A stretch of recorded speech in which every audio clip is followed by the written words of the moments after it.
1 अप्रैल 2019 में जीएसटी ने जिस दिन रियल एस्टेट के दुनिया में अपने कदम रखे उस दिन रियल एस्टेट के इकोनॉमिक्स में हलचल सी मच गई।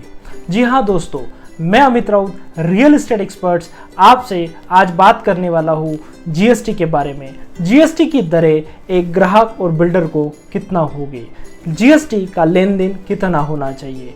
आपका इस सोशल मीडिया में, यूट्यूब चैनल पे, फेसबुक में आपका 11 स्क्वायर फीट के चैनल में तहे दिल से स्वागत करता हूँ। दोस्तों, आपका ज़्यादा समय ज़ाया न करते हुए सीधा मैं ले चलता हूँ मेरे स्क्रीन पे।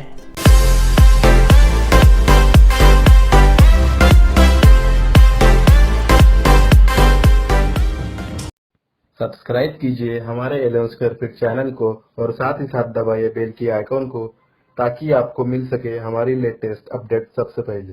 पे यह आता है कि बजट हाउसिंग का मतलब, बजट हाउसिंग वो है जो मेट्रो शहर में 60 स्क्वायर मीटर के कारपेट एरिया से कम हो, या मेट्रो शहर के बाहर या शहरों में, गाँवों में आपका कारपेट एरिया 90 स्क्वायर मीटर से कम हो, या बिल्डर द्वारा आपको जो टोटल कॉस्ट आ रही है आपके फ्लैट की उसकी कीमत 45 लाख रुपए से कम हो।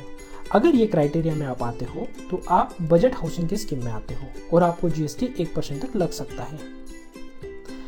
यदि आप 60 स्क्वायर मीटर के ऊपर या 45 लाख रुपए से ज़्यादा कीमत वाला आपका फ्लैट या घर हो तो उसमें आप 5% के जीएसटी के स्लैब में आ सकते हैं। अब ऑनगोइंग प्रोजेक्ट मतलब क्या? ऑनगोइंग प्रोजेक्ट वो होता है जिसमें आपको अभी तक कंप्लीशन सर्टिफिकेट नहीं मिली हो या 31 मार्च 2019 तक आपने उसके पहले बुक किया गया हो। क्यों ये ऑनगोइंग प्रोजेक्ट यहाँ पे महत्वपूर्ण इसीलिए है कि जो प्रोजेक्ट 1/4/2019 से शुरू है उसको जीएसटी की दरें कुछ अलग है और जो ऑलरेडी कंप्लीट हो चुके हैं उसके जीएसटी की दरें कुछ अलग है। क्या प्रमोटर या बिल्डर के पास आईटीसी के साथ 8% और 12% की पुरानी दरों पर टैक्स देने का विकल्प है? 1/4/2019 को या उसके बाद शुरू होने वाली परियोजनाओं के मामले में ऐसा कोई विकल्प उपलब्ध नहीं है। 1/4/2019 को या उसके बाद शुरू होने वाली परियोजना के आवासीय अपार्टमेंट का निर्माण अनिवार्य रूप से आईटीसी के बिना जीएसटी 1% या 5% की नई दरों को आकर्षित करेगा। कुछ लोगों का सवाल हो सकता है, आवासीय रियल एस्टेट प्रोजेक्ट क्या है?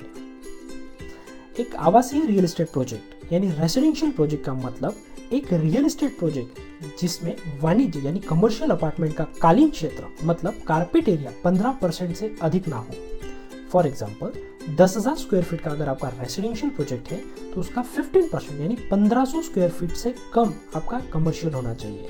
ऐसे प्रोजेक्ट को ही हम लोग रेसिडेंशियल प्रोजेक्ट कहते हैं। एक रियल एस्टेट परियोजना में वाणिज्य अपार्टमेंट इन कमर्शियल जिसमें दुकानें हो गए, गोदाम हो गए, कार्यालय में के निर्माण पर लागू जीएसटी की दरें क्या रहेंगी? कमर्शियल अपार्टमेंट के निर्माण पर भूमि के मूल्य में कटौती या जमीन के अविभाजित हिस्से के बाद जीएसटी की प्रभावी दर कुल विचार पर आईटीसी के बिना आवासीय रियल एस्टेट परियोजना आरआरईपी में 5% जिसके संबंध में प्रवर्तक ने 1/4/2019 से प्रभावी नई दरों का विकल्प चुना होगा। कुल विचार पर आईटीसी के साथ आवासीय रियल एस्टेट के अलावा उसको 12% जीएसटी देना होगा। जहां पे डेवलपर एक डेवलपमेंट एग्रीमेंट करता है, डेवलपमेंट के राइट्स होते हैं, एफएसआई और भूमि के दीर्घकालीन पट्टे पर जीएसटी की दरें क्या हो सकती हैं? रेसिडेंशियल अपार्टमेंट का निर्माण जो पूर्णतः कंप्लीशन सर्टिफिकेट प्राप्त किया होगा या पहले कब्जे मुद्दे की तारीख में बुक किया गया होगा तो 18% की दरें जीएसटी को आकर्षित करेंगी। लेकिन कर की राशि अपार्टमेंट के मूल्य को 1% या 5% के सीमित ही होगा। अब बात करते हैं कि वाणिज्य अपार्टमेंट का जो निर्माण करेंगे उसके उपयोगी जाने वाली भूमि का टीडीआर या एफएसआई जो आएगा वो दीर्घकालीन लॉन्ग टर्म लीज के लिए 18% का जीएसटी उसको आकर्षित किया जाएगा। टीडीआर और फ्लोर स्पेस इंडेक्स पर जीएसटी का भुगतान करने के लिए कौन उत्तरदायित्व है? ऑब्वियसली प्रमोटर रिवर्स चार्ज आधार पर 1/4/2019 को या उसके बाद आपूर्ति की गई टीडीआर या फ्लोर स्पेस इंडेक्स पर जीएसटी का भुगतान करने के लिए उत्तरदायित्व रहेगा। किसी ने जून 2018 में XYZ डेवलपर से एक फ्लैट की बुकिंग किया होगा। 31/3/2019 तक उन्होंने फ्लैट के मूल्य का 40% भुगतान किया था। फ्लैट के मूल्य के शेष हिस्से पर लागू जीएसटी की दरें क्या होगी। प्रमोटर और खरीदार के बीच में जो भी एग्रीमेंट हुआ होगा उसके अनुसार 1/4/2019 को या उसके बाद प्रमोटर को देय फ्लैट के मूल्य के शेष हिस्से पर जीएसटी 1% या 5% की प्रभावी दर से देय होगा।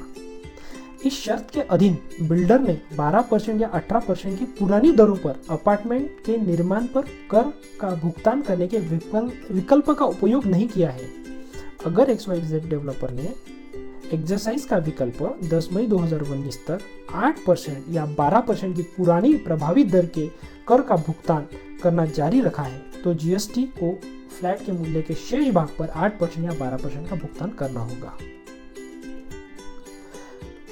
कुछ लोगों का सवाल हो सकता है कि मैं प्रधानमंत्री आवास योजना के तहत एक लाभार्थी हूँ और मेरे घर का कारपेट एरिया ऑनगोइंग प्रोजेक्ट में 150 वर्ग मीटर है तो उस पर मैं 1% की दर के लिए पात्र हूँ।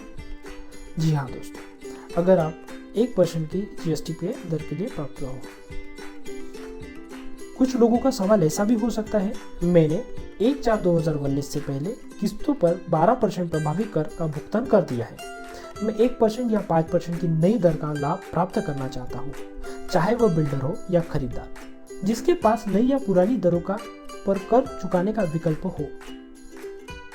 आपकी सभी किस्तों पर लागू प्रभावी जीएसटी दर अनुबंध के अनुसार 1/4/2019 को या उसके बाद बिल्डर को देय होगी या तो 1% या 5%। ये निर्भर करता है कि अपार्टमेंट एक बजट हाउसिंग प्रोजेक्ट है या और कोई।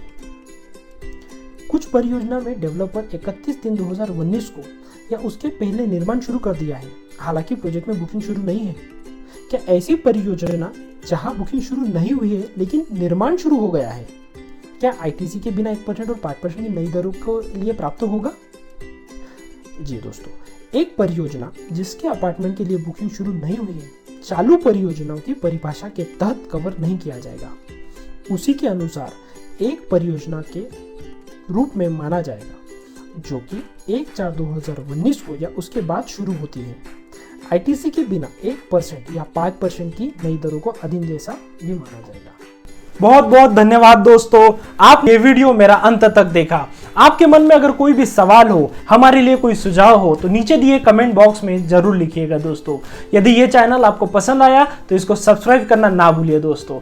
Thank you.